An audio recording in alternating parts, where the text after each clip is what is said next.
हो गया।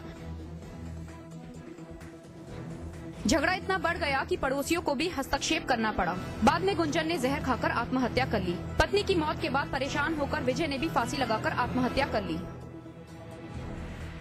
घटना की जानकारी पुलिस को देने पर पुलिस ने शव को पोस्टमार्टम के लिए भेज दिया है। मैनपुरी में इन दिनों अवैध हथियार बनाने और उसकी तस्करी का काम धड़ल्ले से चल रहा है। मुलायम सिंह यादव के संसदीय क्षेत्र में अवैध असलहे बनाने का काम जोरों पर है। सबसे बड़ी बात ये है कि प्रशासन सब कुछ जानते हुए भी अनजान बना हुआ है।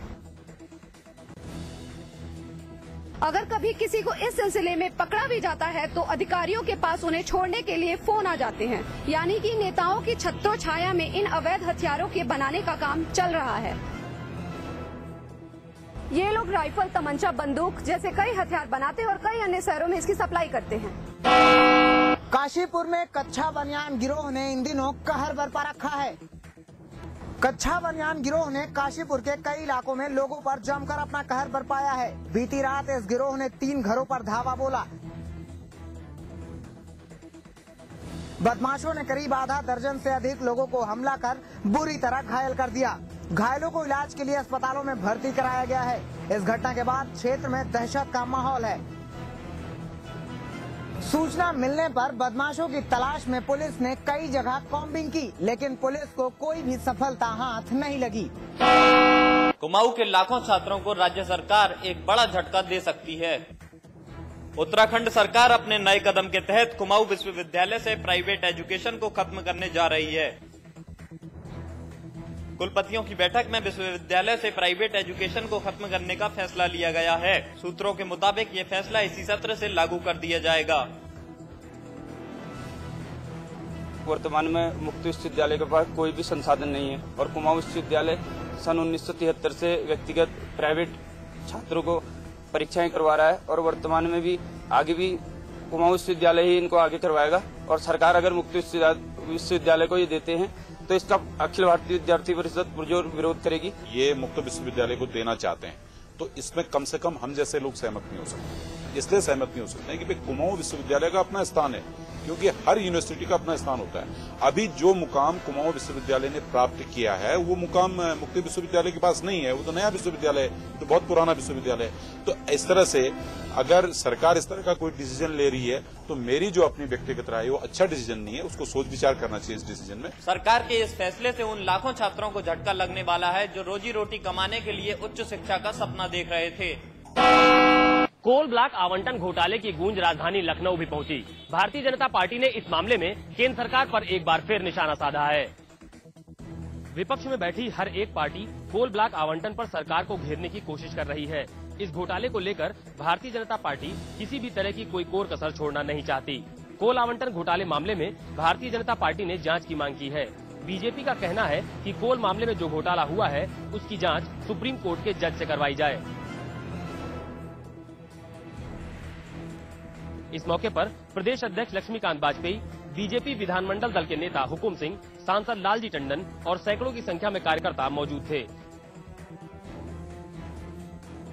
भारतीय जनता पार्टी ने इस मामले में प्रधानमंत्री मनमोहन सिंह के इस्तीफे की मांग की है।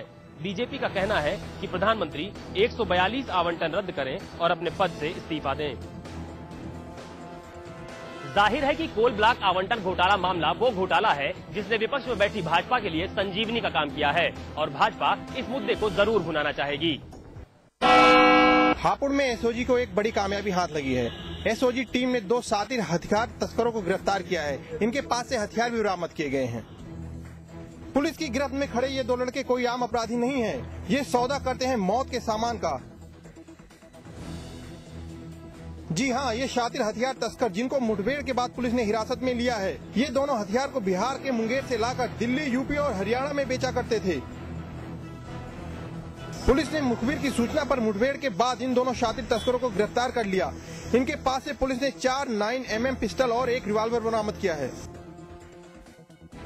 काफी मशक्कत के बाद फिलहाल पुलिस ने इन दोनों अपराधियों को अपनी गिरफ्त में ले लिया है। पुलिस अब इनके साथियों और इनसे हथियार खरीदने वालों की तलाश में जुट गई है। एनआरएचएम मामले में हाई कोर्ट ने सीबीआई को एक बार फिर फटकार लगाई है। एनआरएचएम मामले में आज इलाहाबाद की लखनऊ बेंच में सुनवाई हुई। सुनवाई के दौरान कोर्ट ने सीबीआई को एक बार फिर से फटकार लगाई है। यही नहीं, लखनऊ खंडपीठ ने सीबीआई को फटकार लगाते हुए एक शपथ पत्र दाखिल करने को कहा है। साथ ही कोर्ट ने कहा कि सीबीआई ये बताए कि कितने दिनों में सीबीआई इस मामले की जांच पूरी कर लेगी। जांच में लेट लतीफी की वजह से हाई कोर्ट ने सीबीआई को इससे पहले भी फटकार लगाई थी और अब इस मामले की अगली सुनवाई 20 सितंबर को होगी। आजमगढ़ पुलिस ने आरटीओ दफ्तर पर छापेमारी की, जहां से कई दलालों को हिरासत में लिया है। पुलिस ने आरटीओ कार्यालय पर छापा मारकर कई दलालों और अवांछनीय तत्वों को हिरासत में लेकर उनसे पूछताछ कर रही है। पुलिस की माने तो आरटीओ ऑफिस दलालों और असामाजिक तत्वों का अड्डा बन गया है और यहां पर फर्जी तरीके से गाड़ियों के कागजात और ड्राइविंग लाइसेंस बनाए जा रहे थे, जिसकी सूचना पर ये छापेमारी की गई है। पुलिस इनके खिलाफ कड़ी कार्रवाई की बात कह रही है। उत्तर प्रदेश में अपराधी किस कदर बेखौफ है, इसकी एक तस्वीर इलाहाबाद में देखने को मिली। इलाहाबाद की जिला अदालत में पेशी के लिए लाए गए एक कैदी ने अदालत के अंदर धारदार ब्लेड से अपने गले में कई वार करते हुए खुद को इंसाफ की दहलीज पर ही खत्म कर देने की कोशिश की। आपको बता दें कि इस आरोपी पर गैंगस्टर का मुकदमा चल रहा है। घायल आरोपी को पुलिस तुरंत ही नजदीक के सरकारी अस्पताल ले गई, जिसके चलते उसकी जान बचा ली गई। कैदी की जान तो बच गई, लेकिन इस घटना ने एक सवाल जरूर खड़ा कर दिया है कि जेल के अंदर कड़ी सुरक्षा के बीच इस आरोपी के पास धारदार ब्लेड आया तो कैसे। 8 साल की मासूम बच्ची के साथ रेप करने वाले बैसी की गिरफ्तारी न होने से नाराज लोगों ने जौनपुर के एसपी ऑफिस का घेराव किया। ग्रामीणों ने कप्तान साहब के दफ्तर में जमकर पुलिस के खिलाफ नारेबाजी की, जिसके बाद एसपी सिटी खुद ऑफिस से बाहर आकर गांव वालों की फरियाद सुनी और जल्द ही आरोपी को गिरफ्तार करने की आश्वासन भी दिया। दरअसल किराकत थाना क्षेत्र के हुरहुरी गांव के दलित राजेश कुमार की 8 साल की बच्ची 3 नवंबर को स्कूल से घर वापस आ रही थी। रास्ते में गांव का एक युवक उसे अपने हवस का शिकार बना डाला। लड़की के बयान पर पुलिस ने मुकदमा तो दर्ज कर लिया, लेकिन आरोपी की अब तक गिरफ्तारी न होने से नाराज इन लोगों का आखिरकार गुस्सा फूट पड़ा।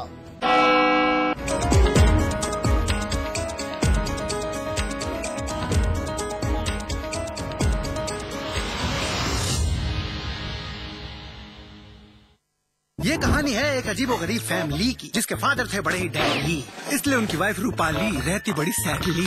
फिर एक दिन उनकी जिंदगी में आया नया रिफ्रेशिंग मिनी गम्स। इंटरेस्टिंगली उनकी वाइफ रूपाली टोटली 3 बच्चों को दुनिया में लाके थक गई। फर्स्ट बेबी नेम ली, पर बच्चों का नाम रख ली उंगली। सेकंड बेबी नेम लिया कुचली और लवली। थर्ड बेबी नेम ली बुकली। मदरली को आया गुस्सा और वो वहाँ से कट ली। मैडम कट ली। आगे जाके तीनों ब्रदरली खानदान का नाम रोशन करते रहे। कैसे? बस पूरा दिन लेते रहे चिंगल्स, रिफ्रेशिंग मिनी गम्स। आज ली क्या? एक परफेक्ट इंजीनियर बनने से पहले, स्टॉक मार्केट में अपनी जगह बनाने से पहले, सॉफ्टवेयर प्रोफेशनल बनने से पहले, एक मल्टीनेशनल ग्रुप का सीईओ बनने से पहले, मार्केट के उतार चढ़ाव को समझा, मैनेजमेंट के कॉन्सेप्ट्स को समझा, एक परफेक्ट स्टूडेंट बना। मैंने डिग्री हासिल की। I studied at Quantum. At Quantum. At Quantum. At Quantum. Quantum global campus जिंदगी को दे नई दिशा। हाय।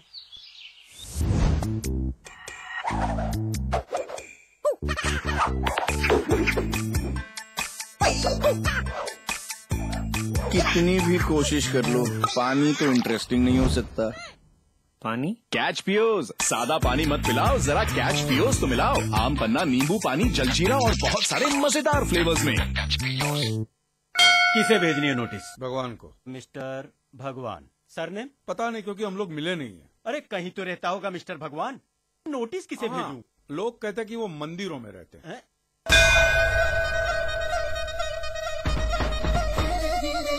आपका झगड़ा भगवान से, तो डायरेक्ट भगवान से पैसे मांग लीजिए ना। घर में जब कभी भी बिजली का प्रॉब्लम होगा तो आप रिलायंस के ऑफिस में ही फोन करेंगे ना, सीधे अनिल अंबानी को तो नहीं बुलाएंगे ना। तो बुलाइए वो शिव जी, गणपति, जिससे भी आपकी पटती है। तेरे जैसे तुच्छ मनुष्य के लिए भगवान धरती पर नहीं आएंगे। ये तो आएंगे।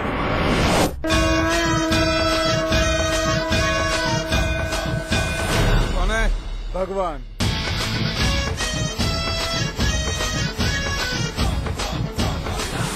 सूट बूट में आया कन्हैया मेरी बैंड बजाने को।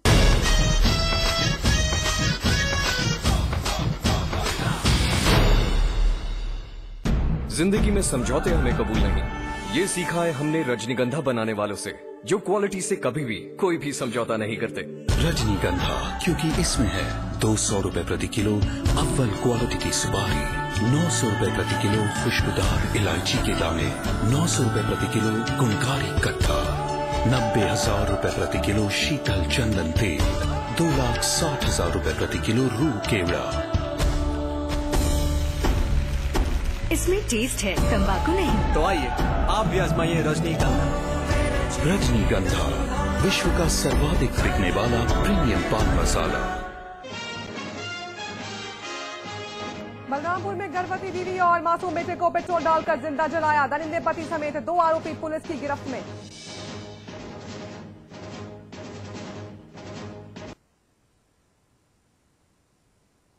एनआरएचएम घोटाले में आरोपी बाबू सिंह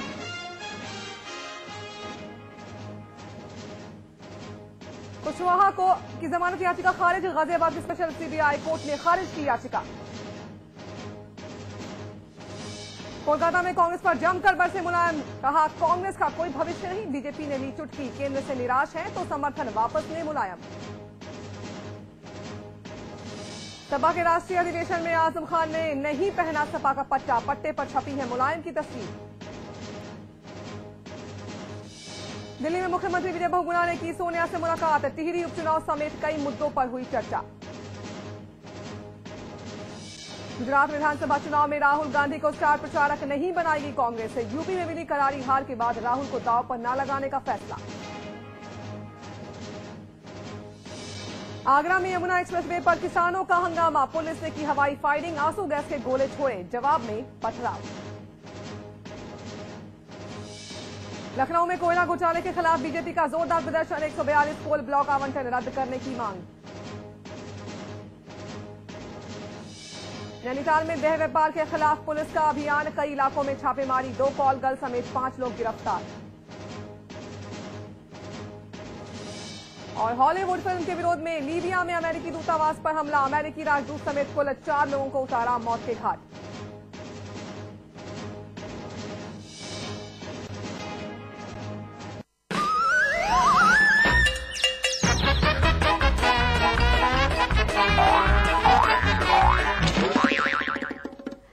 नमस्कार दोस्तों, देखते रहो हंसते रहो में आपका स्वागत है। मैं हूं देवकी। आज एक बार फिर आपके लिए लेकर आई हूं एक ऐसा शो जिसे देखकर आप हंसते हंसते हो जाएंगे लोटपोट।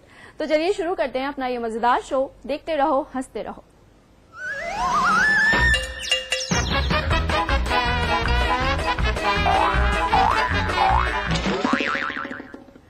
कपिल बन गए हैं आर्किटेक्ट और पहुंच गए हैं कालिया के घर डिजाइन करने उनके घर को। चलिए देखते हैं। सुहेल भाई, मैं एक आर्किटेक्ट हूँ। मिके बाजी, आर्किटेक्ट हूँ मैं एक। आपको तो बताने का फायदा कोई नहीं, आपने कौन सा लेना देना आर्किटेक्ट से कुछ। अंदाजे से अपना घर बना लिया आपने। उस दिन अपना फ्लैट बनवा रही थी, मजदूरों को कह रही थी देखो मैं सीधा जाके राइट में किचन आना चाहिए, लेफ्ट में बाथरूम आना चाहिए। मजदूर भड़क गया इन पे, कहता अब एक कमरे के फ्लैट में क्या क्या बनवाओगी आप। एक ही कमरे का फ्लैट है, उस पे एक तो छत है ही, इन्होंने बीच में भी बनवा ली। लोगों को कहती मेरा डुप्लेक्स है। क्या फायदा ऐसे डुप्लेक्स का जिसमें ऐसे करके जाना पड़े। सर जी, मैं आज बड़ा खुश हूँ।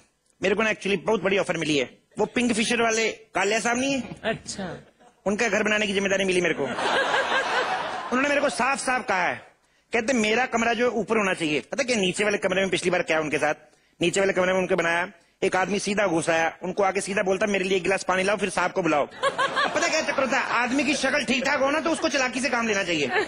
जैसे अपना ये सिद्धार्थ यादव नहीं, भारती का पार्टनर, अपनी शक्ल का बड़ा फायदा लेता है। एक तो लोग यकीन ही नहीं करते सेलिब्रिटी है। इनके घर में कोई चंदा लेने वाला आता ना, खुद ही दरवाजा खोल के कहते साहब घर पे नहीं है। नाई की दुकान पे चला जाना शेव कराने, नाई पैसे नहीं लेता, कहता भाई रहने दे, जब तेरी दुकान पे आएंगे हमारे जूते फ्री में पॉलिश कर देना। मिका भाजी, अच्छा ये बड़े दिलदार बंदे हैं। घर बनवाया इन्होंने मेरे से, कहते कोई बाथरूम कोई किचन नहीं चाहिए, सारे बेडरूम बना। बड़े प्यारे बंदे हैं। मैंने कहा सर जी इतने बेडरूम क्या करने हैं? कहते मैं तो सोच रहा हूँ हमारे भी सड़क पे खड़ा करूं तो गैरेज में भी 2 गद्दे लगा। वैसे भाजी आपका मैं इतना फैन, मतलब क्या गाने गाते हैं आप। जिनका चिक्का तो अभी आपका